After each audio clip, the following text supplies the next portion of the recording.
Angry Faithful. This is just to let you know there's more than one way that you can check in on the different types of degree of fuckery we get into. You can go to Spotify, Apple Podcasts, Podbean, or just watch us on YouTube or Rumble.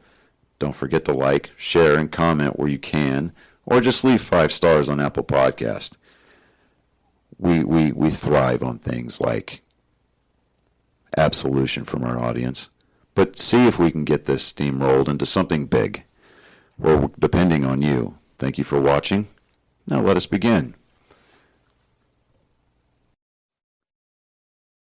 Welcome, Angry Faithful, to Nerd Sports. Today, we're going to talk about the interesting tournaments of cornhole. And cornhole, not the actual cornholing, but the country folk cornhole to where you're using a bag or to... Cornhole is just more than country folk playing it. It's entitled frat boys and... Yes. Yeah. But cornhole is actually a sexual term too, so we have to be a little bit more specific on that. So I'm just trying to help Maria out on this one. No, even though she's blind in one eye, she doesn't need any help having that picture painted for her. Yes, I know. Okay. So I got an interesting email today. I'm a T-Mobile customer, right? Mm-hmm. And on Tuesdays, T-Mobile does like freebies or giveaways for their customers. Uh-huh. Today, as a T-Mobile customer, I was able to redeem and now have MLB.TV, which is the premium package, free for the entire season. That's a $130 value. Nice. That is real nice because that you is gotta actually download, really... you got to download the T-Mobile Tuesdays app, click on the offer. It'll say like I got Verizon, so oh well, never mind. Well, for those of us who don't pay through the nose for cell phone service, you download the Tuesdays app, you click on the offer, go to redeem and then open. It'll have you download the MLB at Bat app. And then you just, if you don't have an MLB account, you'll have to create one or you sign into your account. And then you go back to the Tuesdays app and you'll open it up and or you click on the link, it'll open up in your MLB app and boom, there you go.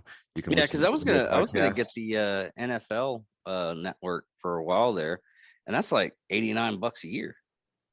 Yeah, well, there's only 16, 17 weeks to their season, 18 weeks to their season, whatever. But I mean, this is 6 months long. This is 162 games for your team.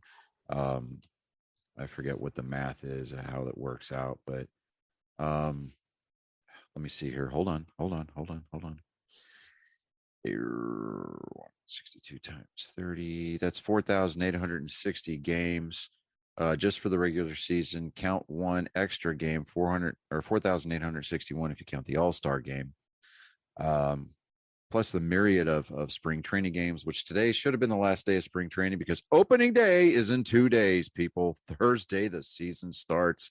The stats count. Everybody has a shot at it. Everybody's tied for first place at 0-0. You're not happy about this, are you? Not one bit, right?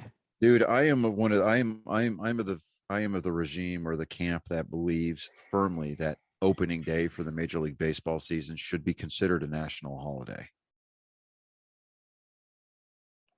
Okay. Because, I know people love their basketball, but screw the Final Four. Forget the trash or the dumpster fire that is becoming the NBA. Because we got people like King Flopper LeBron just fucking it up for everybody. I mean, he makes the game unwatchable. He really does. But opening day or opening weekend or opening week rather is, I mean, it's the hugest rating spike for baseball during the entire regular season. There are more people who attend opening day games or opening week games for Major League Baseball than there are for the kickoff weekend for the NFL. Numbers. That's proven. It's been proven. And I mean, just with the collective bargaining agreement that's been ratified, everybody's returning to work. The abbreviated, or rather, shall I say, the lack of a better term, the expedited spring training. Everybody's just itching and ready to go. A lot of players that normally show up to camp out of shape, get in shape during camp, they showed up in shape because they didn't know, what the players union was going to do. They didn't know what the owners were going to propose. But look for, normally I would have had something prepared for for today, for this week's show, because I mean it's the opening day show, basically. Let me see here. And Yeah, it's episode 51. Yeah. Plus, it's episode 51. Every year 51. We should start talking about Anne and shit. We ought to have like what's his name, that Acropolis guy or whatever it is. Acropolis. Yeah, aliens. Oh yeah. I know I just like butchered the shit out of his name, but it is what it is. I had a guy on the show that watched that stuff religiously and just believed heavily on that stuff. Mm-hmm. It's kind of interesting, but I don't know. Yeah, but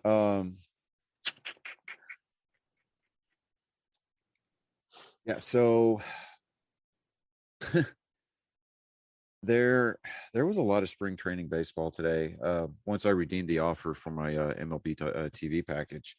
Do you get to see that stuff? Yeah. The spring training? Oh, so it's all... Yeah, it includes the spring training games. They've been offering it free for like the last week anyway. I guess just because there were a lot of fans that canceled their premium packages because of the work stoppage. You start taking the money out of the pockets of the owners and Major League Baseball itself, it tends to get things moving in the right direction. Now, there's no advertisement on those, is there? There is. It's because it's your team's local broadcast. Okay. The only thing of it is that for like, if you live in your team's market, you won't get to see a lot of their games, but you get to see all the other games. Because a lot of times your team's market will have a TV package put together where they broadcast their games anyway. Wait a minute. So if you're a Red Sox fan, you can't watch it in Boston on that app. Right, because it's a geographical blackout. This is the time frame I wish we were and it's great for people that work that use VPNs, or it's great for people who travel. I was just about to say that. I was like, man, too bad we don't have VPN or something like that. Well, the VPN, it'll say, like, I mean, if you live in your team's market or whatever, and you're working behind a VPN, then I'm sure it's not a big deal.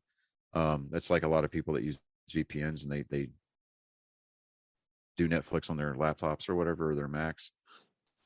I mean, they can basically just say, okay, well, I'm going to be in this country today, and then they can watch that country's version of Netflix. Like England still has the entire Doctor Who catalog on Netflix. Yeah. So, but and we don't. It's so strange. It is. What was it? I think but it's HBO Max. I think HBO Max has the Doctor Who's. Yeah. I think so. Hold on. But what's actually strange about that is the whole fact of we get the most popular show like on there was like a Korean show. Yeah, the Squid Game. Yeah, the Squid Game. Yeah, and a lot of Korean shows are like popping up on Netflix now, or Korean shows, Korean movies, Well, you and don't see everything them like so that. much anymore. They had that one where it was like a space, it was a sci-fi space thing, right? I forget what it was called. Um, but they were supposed to like go to the moon or something like that. There was a lunar base that they had to go get some kind of like file or artifact from. Anyways, it had a I lot of the same seriously thought you people. were talking about like what what is it? Space Force. No, no. Space Force. I did watch the second season of Space Force. It was a little Ah, bit funnier than the first one, but I don't know, it was short, so it was kind of underwhelming. But oh, uh while we're on the subject of nerd stuff, um new trailer for Strange New Worlds came out today. strange. It, it's basically the Enterprise before Kirk took it over. It's Christopher Pike. Oh yeah. Um They only have the original stuff, or right, the but 1 to 12. the director's edition of Star Trek the Motion Picture started streaming today on Paramount Plus, remastered in 4K from the original negative with brand new visual effects. So I'm gonna check that out later. I could almost I can replay the movie in my head from beginning to end. I've seen it that many times. I'm just looking for the 4K remaster. I'm looking for the new visual effects. I mean, it to me, it's just, because they were kind of pigeonholed by the whole visual effects of the time. Granted, this movie came out in 79. Okay. So, I, for somebody who grew up on the Star Trek movies, I've never really watched the first one. I mean, you remember when we were at that Comic Con doing our first live remote, Hmm. right? The booth next to us Oh yeah, you got had the I've got the old laser disc for yeah. Star Trek the Motion Picture. So, but getting back to baseball, um, there were some really cool games today. Now, funny thing between the Red Sox and the Twins, they both they're both of their facilities are in Fort Myers, Florida, and so they have this thing called the Commissioner's Cup, basically like the county commissioner. Um, so the team that wins the best of series during the spring training between the Twins and the Red Sox gets to keep the Commissioner's Cup, right? Or Commissioner's Trophy. Well, today was the tiebreaker game. And the Red Sox were up like 1-0. And then the Twins kind of exploded for 6 runs, took the lead for most of the game.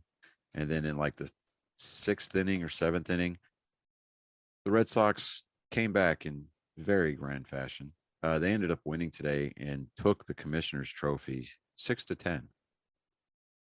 Now, what does that get them in the long run? Getting the commission? It's nothing, it's just bragging rights until next Oh, spring. okay. So um, because today was the last spring training game, so you saw, um, uh oh, Sandman. Oh, I get that. Okay. Um, with the towards the end of spring training, you start to see a lot of the starters, a lot of the people that you expect to be on that opening day starting roster, a lot of the regular season regulars, see them playing through the entire course of the game. You start to see starting pitchers go further into the game because they're trying to get stretched out. Um, and you really start to see what the other, what the clubs are going to kind of be expected to do. Um, uh, I mean, the Angels and Dodgers out in Arizona, their game's fixing to kick off here in a little while. Cardinals beat the Marlins 7-0 today. The Mets got blanked 14-0 by the Nationals. The Now, Pirates. is it like okay, like most preseason games and everything like that? I know for the NFL, is it just like to where they're just using the newer players first and hope they don't get hurt, or how does that work No. out? You're going to see your regulars. You're going to see your stars. You're going to see your guys that have got contracts for the big league club. They're going to be the ones that you see start the game.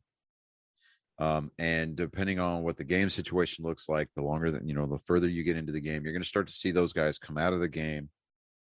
So that way they don't risk injury going into the opener. You're going to start seeing a lot of these guys that are still with the teams that aren't expected to make the team, but they're there anyway until the minor league season starts. So they're just in there getting reps, but they're facing big league pitching, right? So it's actually really, really beneficial, not only for the players as far as an experience standpoint, but it also gives the clubs another opportunity to kind of see what their players are going to do, because I mean, a lot of these hitters are coming in and they're taking at bats against guys that are going to be on the big league roster for the opening of the season. You get to see how they perform against that caliber of pitching, what their strike zone discipline looks like, what their base running is looking like, what their defensive skills are going to look like. It just gives the front office of these big organizations just another opportunity just to kind of say, all right, get out there, kid, show me what you got. And, we'll reevaluate you, going into minor league season. Are you going to be double A? You can be triple A, you're going to be high A ball, that kind of a thing. It's more or less just a showcase for the minor leaguers that are still with the club before they break camp. Spring training is spring training. Those stats do not count at all, period. Any home runs, extra bases, strikeouts, things of that nature do not count toward the career totals for the players that participate in these spring training games at all, period. They are exhibition games, more or less. On the expedition games, which is really strange on them. Yeah. What's really strange on those, because I know like most sporting events do that. I just don't get why. Like the NFL, the NHL, even the friggin' NBA, Major League Baseball. These exhibition games are at the beginning. It's their preseason. So you're coming in off the off season. A lot of guys aren't exactly up. I mean, they're in shape, but they're not up to par with what they need to be, right? So it gives them a chance to knock the cobwebs off from their off season. Kind of like a mulligan type. Not necessarily a mulligan. Because if you didn't have spring training, you're going to get guys come in and they're going to get hurt because they're not stretched out, and they're going to be expected to go 9 innings for 6 months. You gradually work these guys into game shape, because there's a difference between being in shape and being in, game shape. Okay. So, I think we've had this conversation like 3 or 4 times. We have. And I think that your ADHD has just kind of gotten the better of you. And you've even admitted that you kind of check out whenever we're doing this show. So I am inviting you. I'm imploring that you actively start participating in this show, because, dude, I'm sorry. When it comes to the sports show, I don't want to have to fire you as the coach. that is true. No, it's one of those things. I keep on asking these questions, not because, I know the answers, honestly, but I want the audience to understand that just viewing us right off the bat, if they don't know any of the sports stuff or anything like that. Okay, so real quick disclaimer. If our listeners are coming in and they're getting their introduction to the sporting world via me, i.e. us, I want you to put your phone, your earbuds. I want you to pause whatever broadcast that you're listening to. If you're in your car, pull over. If you're at home, go find a mirror. And I want you to look yourself in the eye. I want you to stare into the depths of your soul and ask yourself a singular burning question. What the fuck am I doing with my life? Okay. But it's also a lot of people that actually love sports and everything. They don't get that initial reason why. Sometimes they just like to watch. Don't get into the in depths of it. Humans by nature are very competitive species, and I don't know. I mean, I see the attraction of football. I guess I kind of sort of understand the attraction of basketball to an extent. Um, Or the cheese whiz Hockey, competition, the what? the cheese roll Oh, the competition. cheese wheel competition. Yeah, Oh, that's just that is those are some. just drunk Englishmen looking for a good time on the weekend. Um, and if you are listening, and you are a member of, well, if you're a subject of the Queen, my opinions are mine and mine alone. They do not directly reflect those of Angry Meat Production. And if you still are butthurt after that, well, then bugger off. Um, No, I would that. just like to say Bugger one off. thing about that. Jogon. I Yeah. just want to say one thing about that. The fucking Boston Tea Party. We started it, we finished it, so fuck off.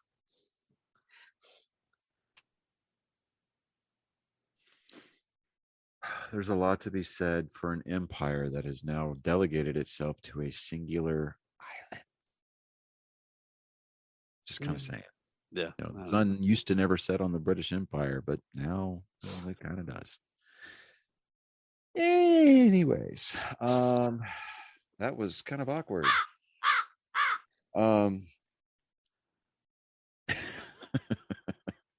So, I mean, but as far as like, opening day, I mean,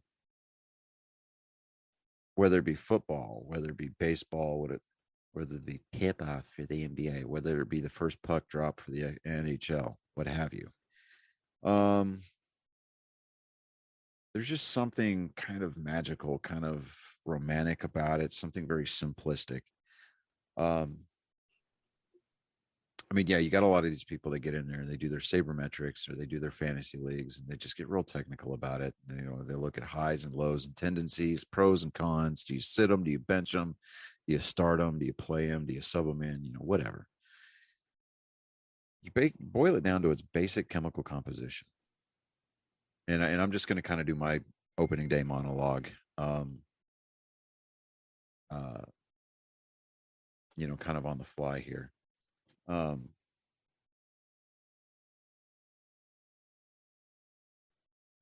So was there any kind of like news for the NASCAR? You haven't talked about NASCAR that much.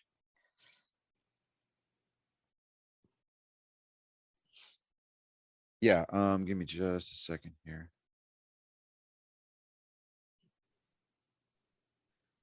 Yeah, let me get into. I actually got to watch a hockey game last night for the first time in a very long time because I do the Hulu Plus bundle with Disney or whatever. Because this, I'm not going to boycott Disney because just let's face it, I don't really. I mean, I care, but it's not me canceling my subscription's not going to fucking hurt the Disney empire. I mean, good, really. Yes, if we speak loud enough in a more united front, they might actually do something about it. No, they won't because they've been trying to shove their woke politics down our throats for years. They're just they're more brazen about it. Yeah. So it's whatever. But this week in NASCAR news, this just came up was the Hall of Fame. Yeah, there is. It's just the new names and ballots on there. Yeah, they're looking at. Let me do this here. Hold on. Go pop-ups. Go the hell away. Now, is NASCAR's Hall of Fame like any of the other sports we have to You stay have to away be from retired for a minimum of 5 years.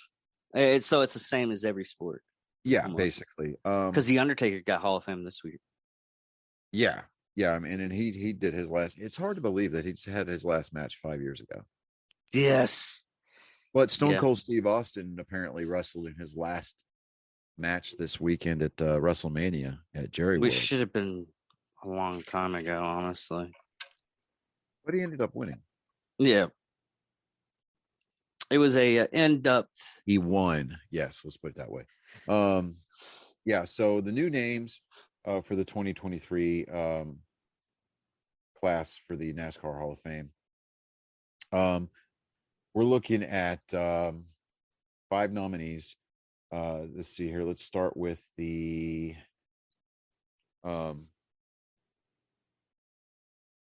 landmark award for outstanding contributions to NASCAR, adding Lisa France Kennedy, NASCAR's executive vice chair, to the ballot.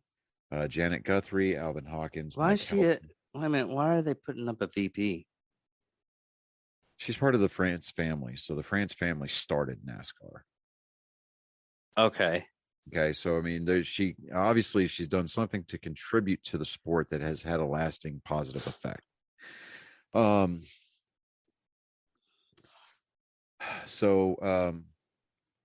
Mike Helton is on there. Mike Helton used to be the president of NASCAR. Very, very visible face. He was the guy that announced the death of Dale Earnhardt after the 2001 Daytona 500. He was really popular with fans for a while there.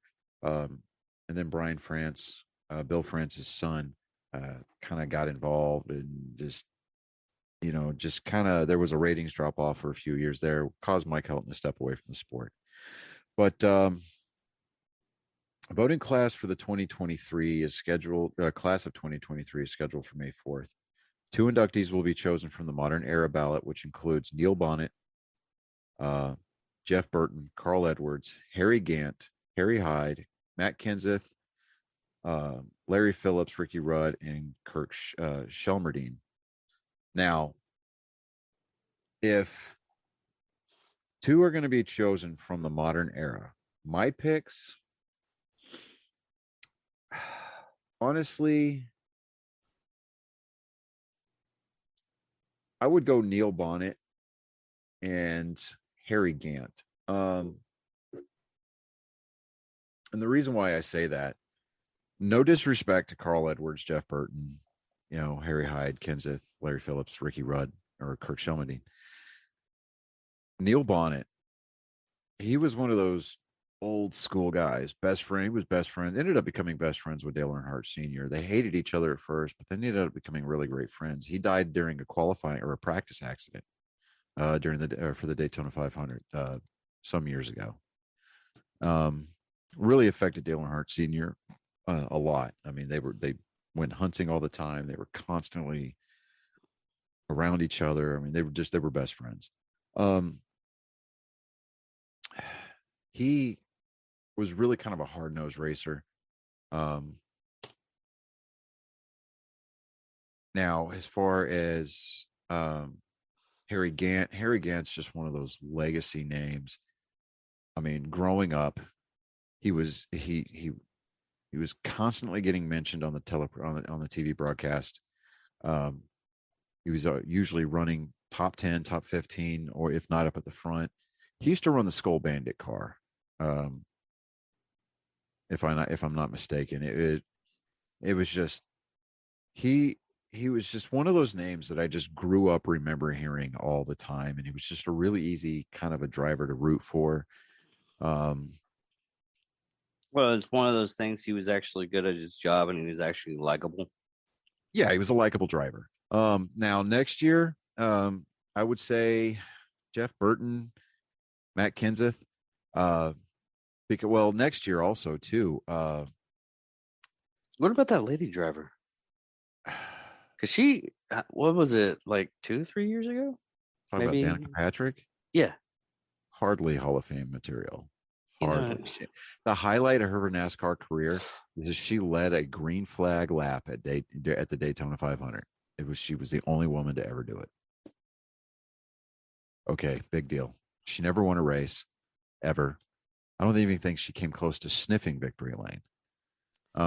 Not to take away from her talent as a driver as a whole, because she got out there and she ran IndyCar. She won an IndyCar race in Japan. but she's more of a TV personality. I mean, let's just put it that way. I think for at first when she was brought into the sport, I think it was done as a as a rating stunt. Like, oh, okay, hey, look, here she's this like beautiful driver, and to be completely honest with you, it was just a ratings grab. She started gathering a fan base. People actually enjoyed watching her race. I had a chance opportunity on a number of occasions, just for the number of races that I used to go to in person. Got to hear her on the radio. Mm-hmm. And it was never her fault. I mean, and anytime there was something wrong with her car, instead of talking to her crew chief to try to help her make her car better, she would scream and yell and just like bitch and complain. And So she would hold her own out one. there. She was like a mid pack, if not maybe like a she was a mid pack racer. I mean, that was about it. So more or less like real life with women. You're gonna get me in trouble. No, I'm gonna get myself in trouble. All right, so let's see here. There's also going to be one will be elected from the 5 names to the pioneer ballot. Now, these are people that, again, it is what it is. They pioneered the sport. Okay. Sam Ard, AJ Foyt, Banjo Matthews, Herschel McGriff, and Ralph Moody. Sam Ard is a pretty popular name.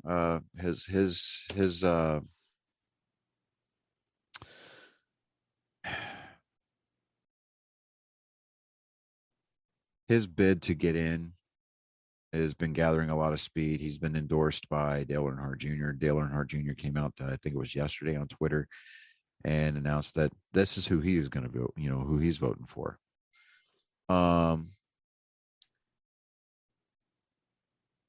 So I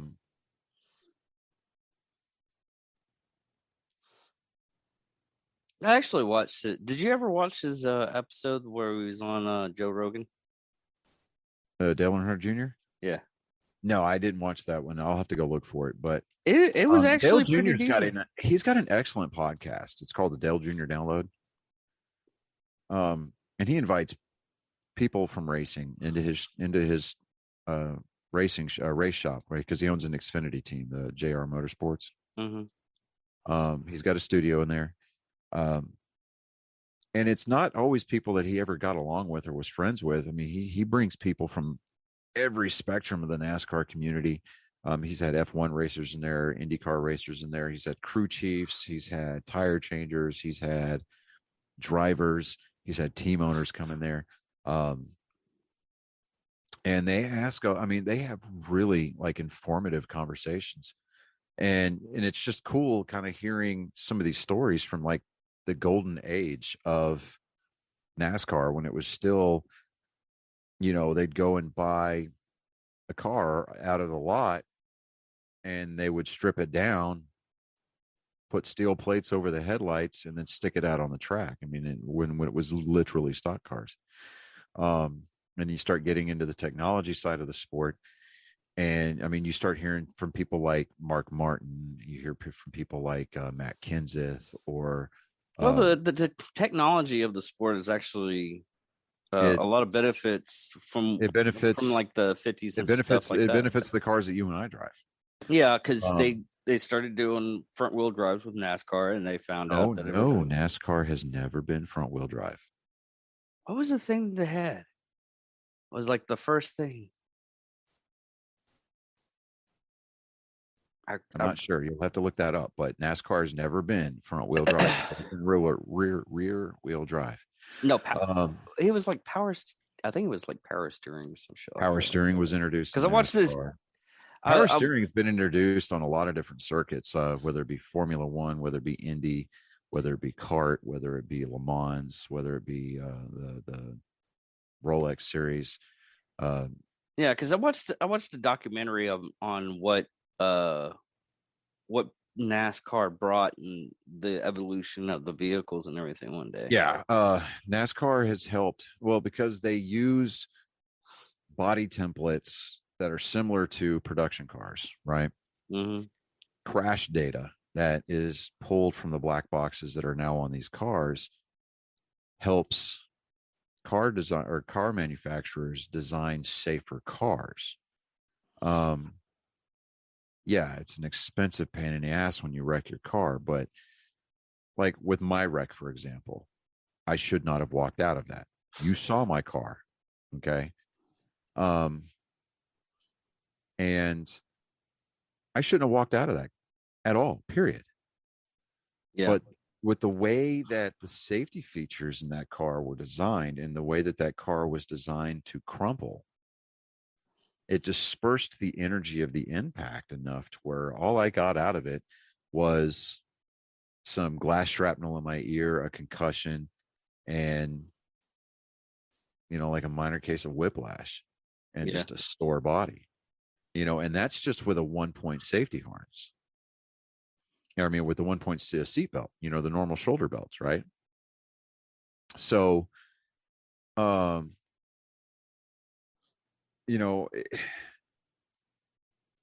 for example, with this tragic and untimely as it was, the death of Dale Earnhardt Sr. really catapulted safety being a paramount, priority in the sport. They started requiring HANS devices, which is head and neck restraints. Okay. They developed the safer barrier, which is a collapsible wall inside of the concrete, on the inside of the concrete retaining wall of these tracks.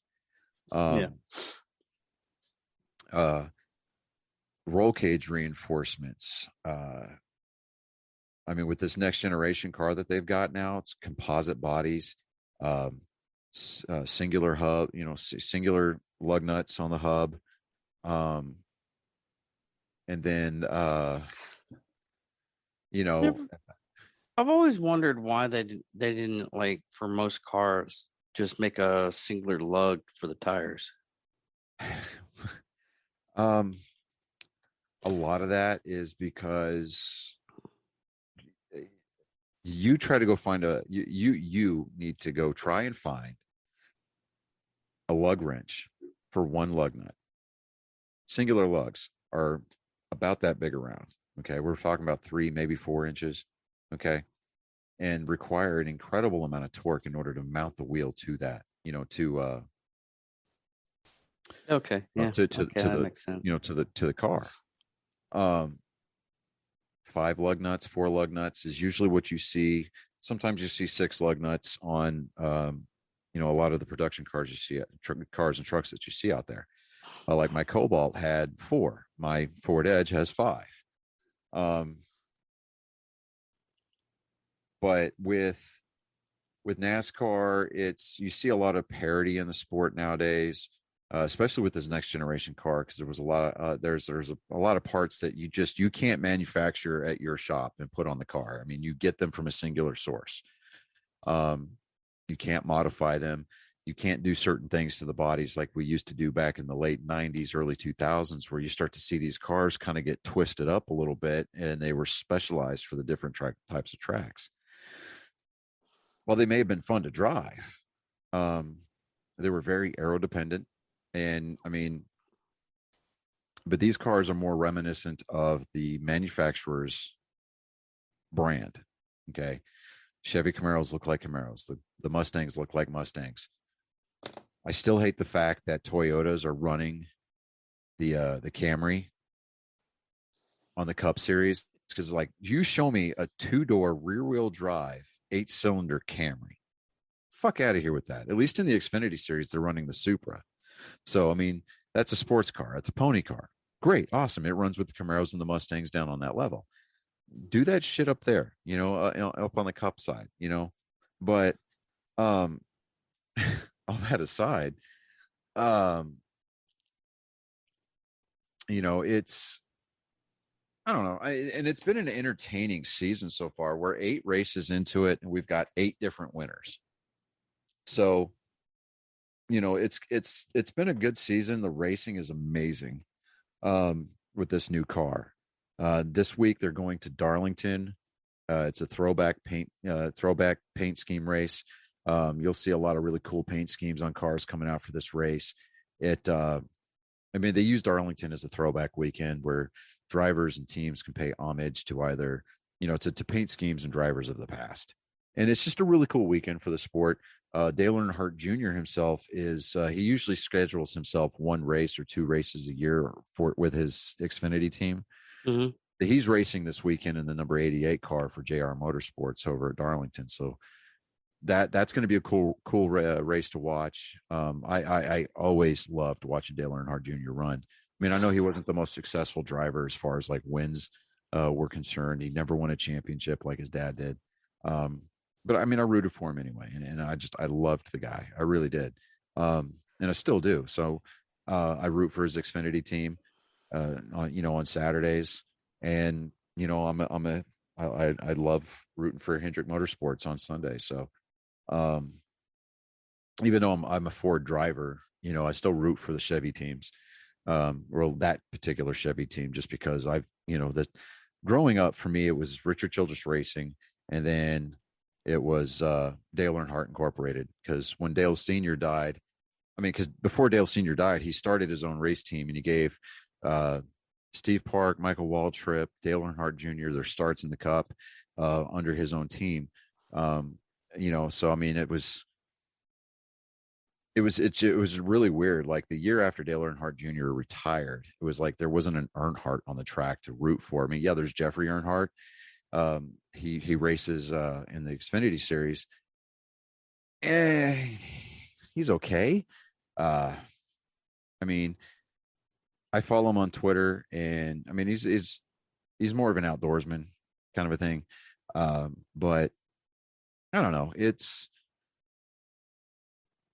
just not the same, and we don't have the same type of old school drivers out there like the Jeff Gordons, the Earnhardts. We don't have, a lot of those like old school guys, and even to an extent, Jimmy Johnson at the height of his career, which next year, funny enough, next year he will be eligible along with Chad Knaus, who was his crew chief during those 7 championships.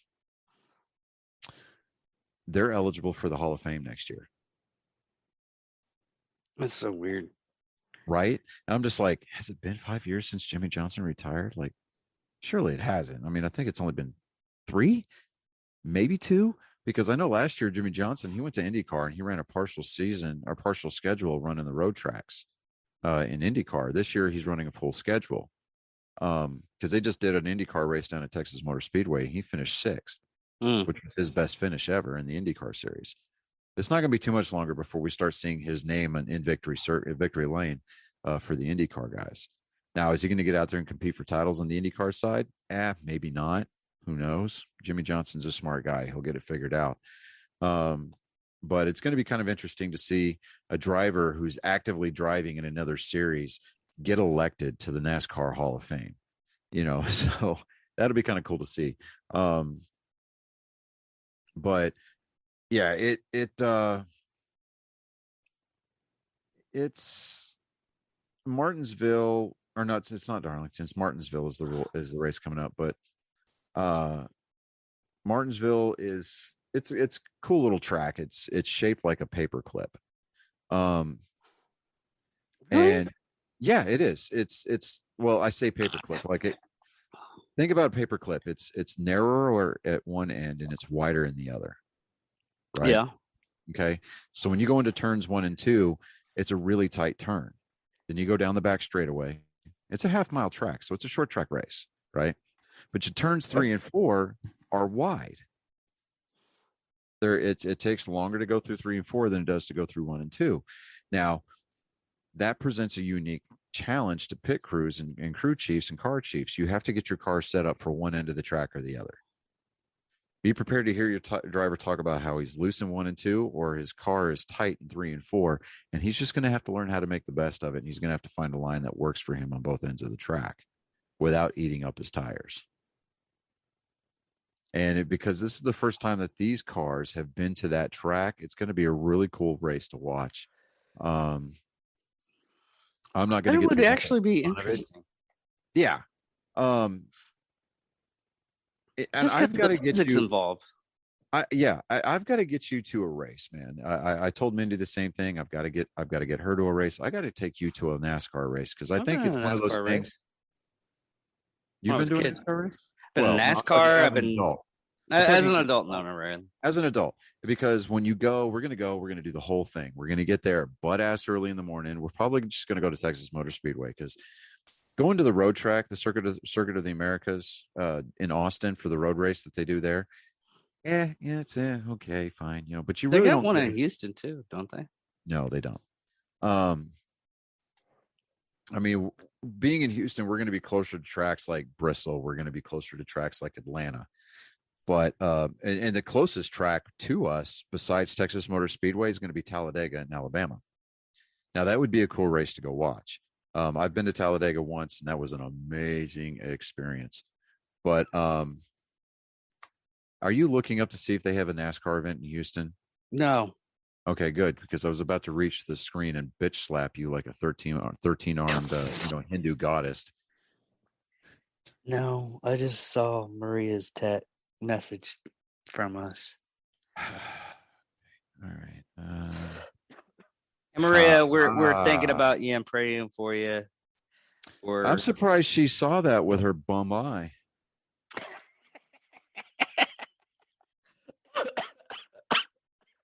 my God, that's fucking hilarious.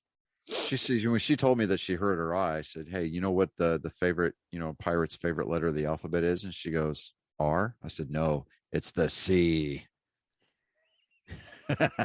And she's like, "Oh, oh." Oh man. But anyway, so yeah, that's gonna be fun. I was trying to think here. Let me see here. Kyle Busch last weekend. They've got rules for these cars. You cannot modify the cars. You can't do certain things to the cars. Well, he got penalized for having tape on his grill. Now, what that does is that reduces the amount of air coming in to your car. Okay. And now you're like, well, wouldn't that hurt him? No, not necessarily, because if you're thinking about aerodynamics, you get car air passing through that grill. Yes, it cools down the engine and allows you to run. Allows you to run a little bit harder because your engine's not overheating. Yeah. But if you put tape on the grill, tape on the grill traditionally creates downforce, front downforce on those cars, which allows them to turn better through the turn. Right? It affects the y-axis. Yeah, but you're going to overheat your engine because there's not necessarily. Not necessarily. As long as you're running out front, you got fresh, clean air going through what's left of your grill opening. You're not going to you're going to run a little bit hotter, but you're not going to blow your engine because it's overheating. So, let me see here. So what they did is they made him come back down pit road, and remove the tape. So that cost him a lot of track position. That cost him a lot of time, cost him a lot of positions, right? So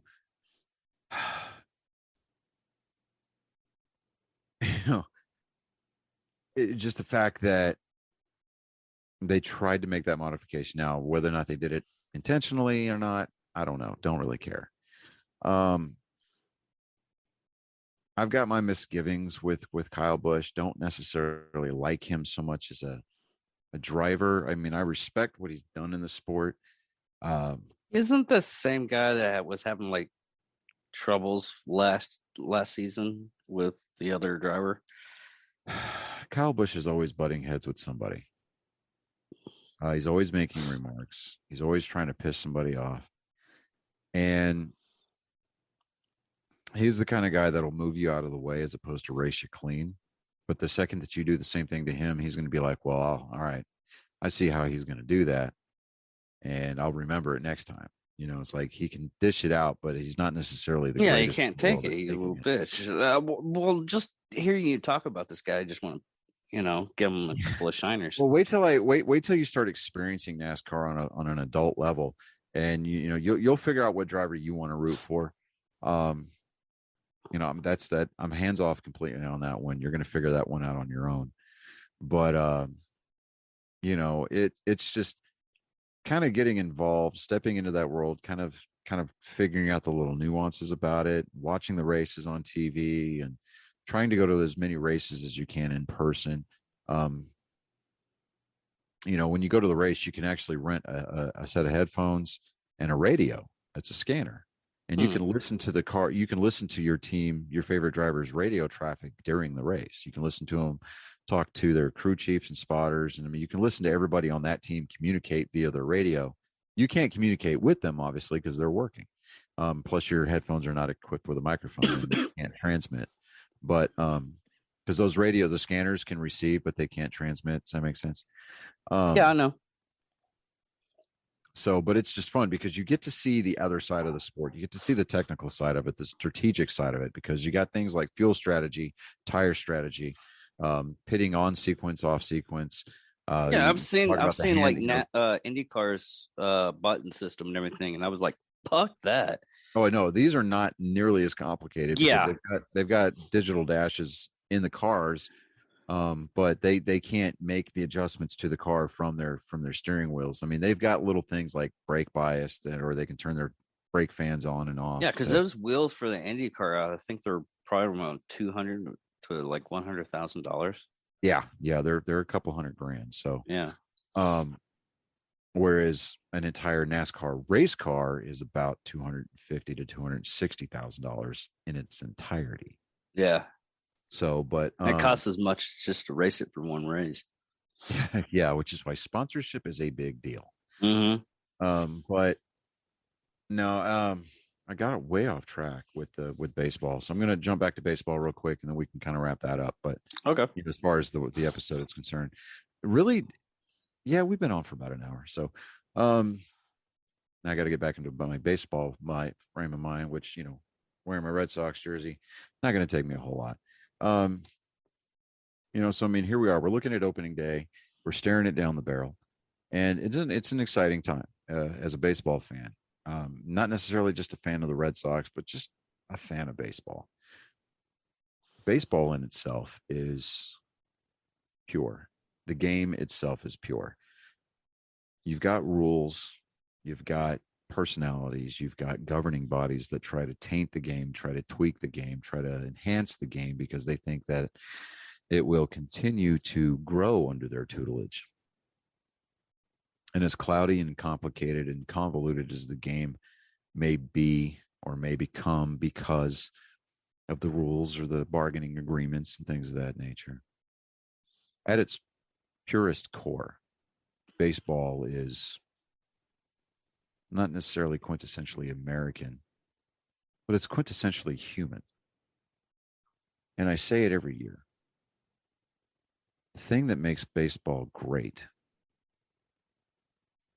is that it's a perfect game. And what makes it watchable is that we get to see imperfect men play it.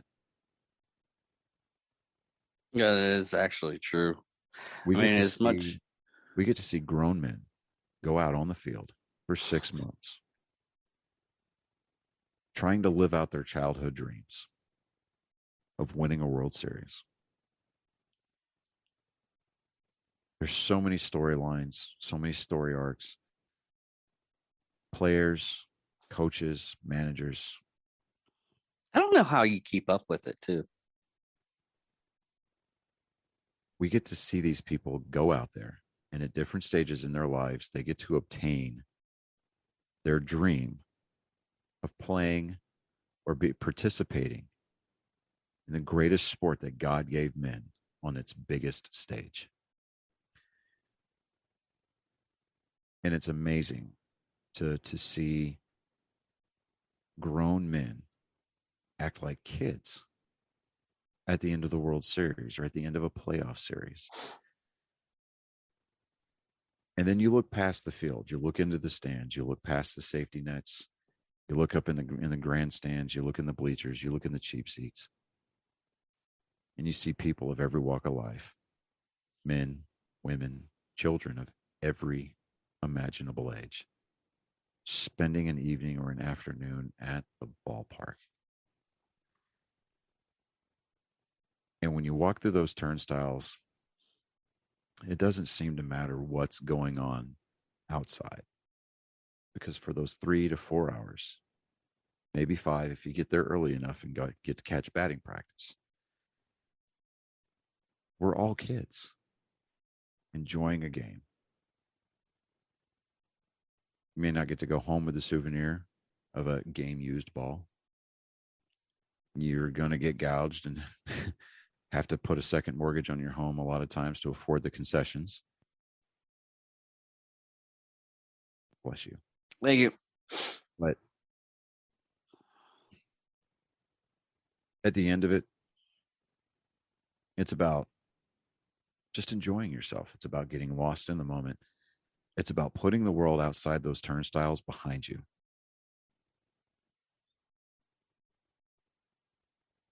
I used to joke that the zombie apocalypse could break out and patient zero could be running around in the parking lot. I wouldn't care. Just don't bother me when I'm watching the ball game. If I'm in the stands, 9 times out of 10, I'm not using my seat because I'm standing up and I'm cheering. I'm watching the game intently. I'm enjoying time with my kids. I'm enjoying time with my dad. I've had the opportunity to take my fiance to a game. And soon, here in the next couple of months, I'll have the opportunity to take my wife to a ball game. From that side of the handrail, outside of the foul lines, the game is about family. Whether you go see a minor league game, whether you go see a high school baseball game, or you're just enjoying your kid's little league game, baseball is pure. And in 2 days, we get to hear the 2 most magical words ever uttered by a human being: play ball. That is my opening day monologue, brought to you on the 51st episode of Angry Me Productions Nerd Sports. Thank you for taking the time to listen. Thank you for enjoying this journey that you've embarked upon with us for the last 51 weeks. I know a lot of our shows, at least specifically as it relates to the nerd, as it relates to nerd sports, haven't been exactly Pulitzer Prize, Grammy winning, or even ESPY worthy. Honestly, I've listened to a lot of other podcasts and everything, and I'm like, oh, we're not doing that bad. Well, especially ones that have been like 1,000. I'm speaking from a very I don't want to say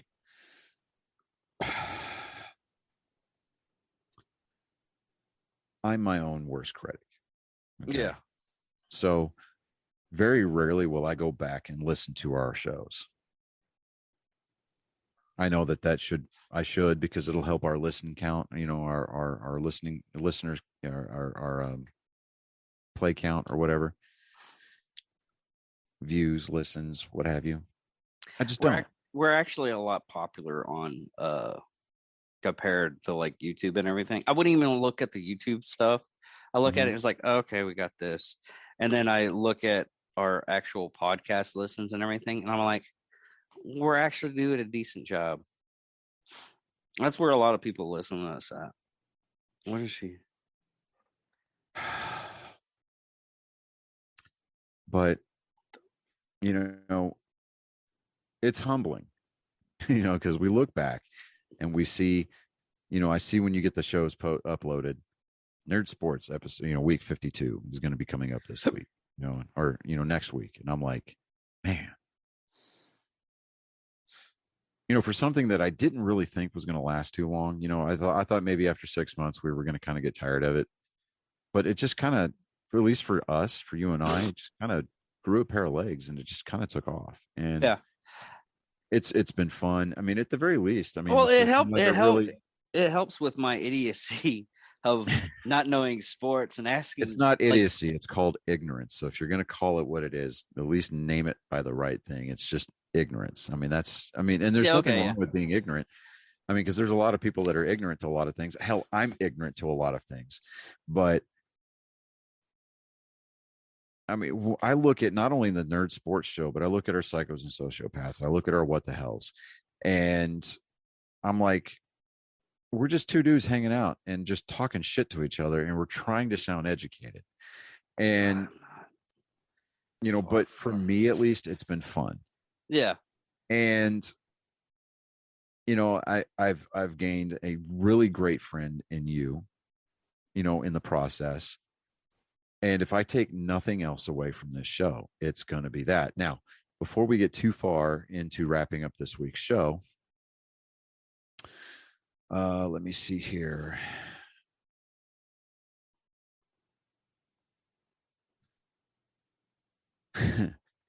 It is time. As soon as he answers his text.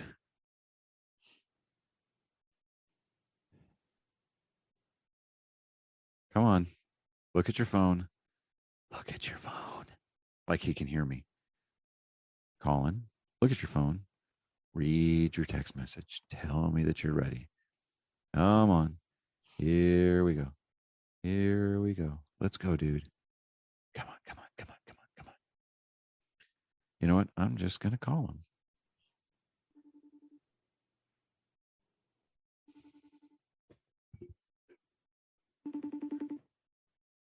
Oh, he better not stand me up and miss my call.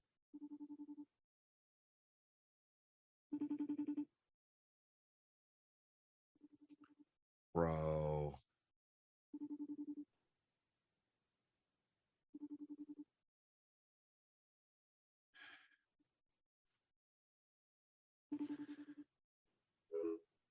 FaceTime unavailable. Hold on. Let me.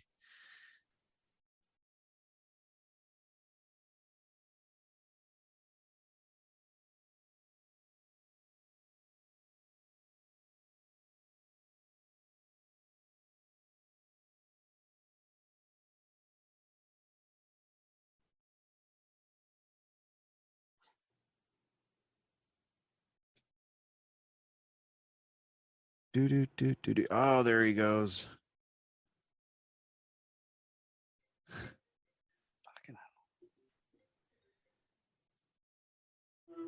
Hey, bud. Sorry, it's Gabriel. Oh, okay. So Gabriel is my nephew. They play video games together a lot. Well, no, I wasn't playing video games. He's called me. He has called me like 15 or more times today. Okay. Well, so we're recording right now. And are you ready with your joke? Yeah. Okay, give me just a second. Let me give you the proper introduction here. Ladies and gentlemen, I present to you this week's episode or installment of Joke Time with Colin. A hand job from a single mom. A milkshake.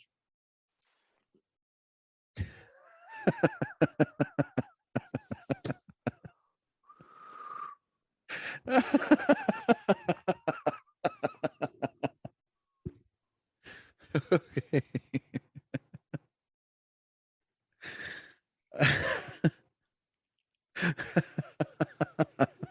All right. On that note, I'm David Dickerman. Wait. All right, bud. I'll talk to you here a little bit, okay? Okay. All right, I love you, buddy. Love you. Later.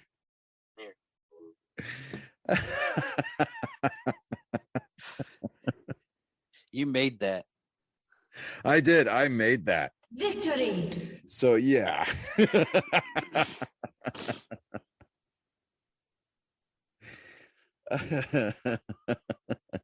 A hand job from a hot MILF or from a hot mom, a MILF shake.